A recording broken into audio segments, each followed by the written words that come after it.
Hold on to your hats, Port Charles. Drew Kane's greatest loss is about to unleash a monster we've never seen before.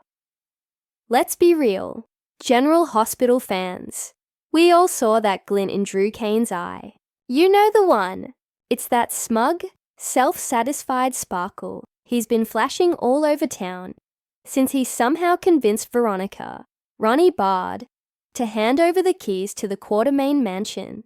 He's been walking around like he just won the lottery, the election, and the title of Port Charles's most powerful man all at once.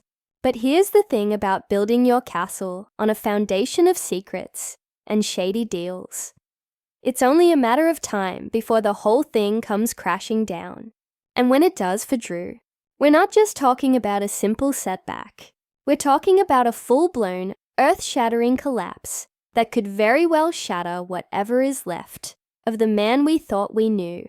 Picture it, Drew, chest puffed out, already mentally redecorating the grand foyer, holding court in the study as if he were born to sit in Edward Quartermaine's old chair.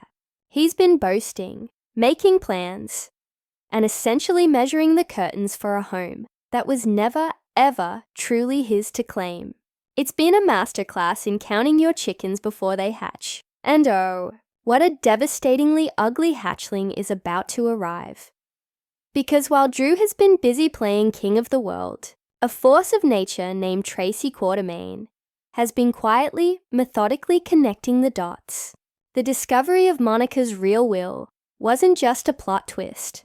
It was a seismic event waiting to happen. Tracy, with that brilliant, sharp mind of hers, is piecing together a truth that will send shockwaves through the entire family. The initial shock is wearing off, and soon it will be replaced by a fierce, burning pride. That house, with all its history, its drama, and its heart, was meant for her.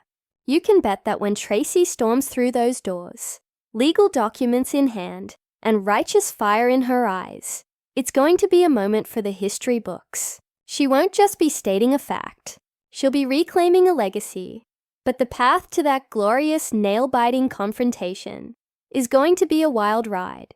Just as Drew is pressuring a hesitant Ronnie to finally put pen to paper, in swoops the wild card we all love to watch. Outback. The paperwork for the mansion, poof, gone, snatched away in a moment of pure chaos. Can't you just imagine the scene? Drew, frantic and desperate, limping after her, his perfectly laid plans unraveling in the most public and humiliating way possible. It's the universe's way of hitting the pause button at the worst possible moment for him, giving Tracy just enough time to arrive for the grand finale. And what a finale it will be. Imagine Drew, flustered and trying to regain control, desperately trying to get Ronnie back to the signing table. He can feel his prize slipping through his fingers, and the panic is real. Then, the doors fly open. There stands Tracy, not as a grieving sister, but as an avenger of truth. The words she'll speak will be simple, legal, and utterly devastating. This sale is fraudulent. This house is mine. Let's be clear, even if, by some miracle, Drew had managed to get that signature, it would have been a hollow victory. The contract was built on a lie, a manipulation of a vulnerable situation. It was fraud, plain and simple. There is no version of events where Drew Kane gets to ascend to the Quartermaine throne. His destiny isn't to rule from the mansion's study. It's to crash and burn in its shadow.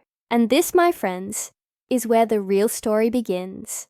This isn't just about losing a house.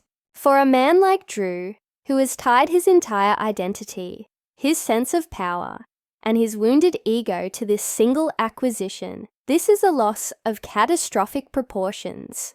This is the kind of public humiliation that doesn't just sting. It breaks something inside a person.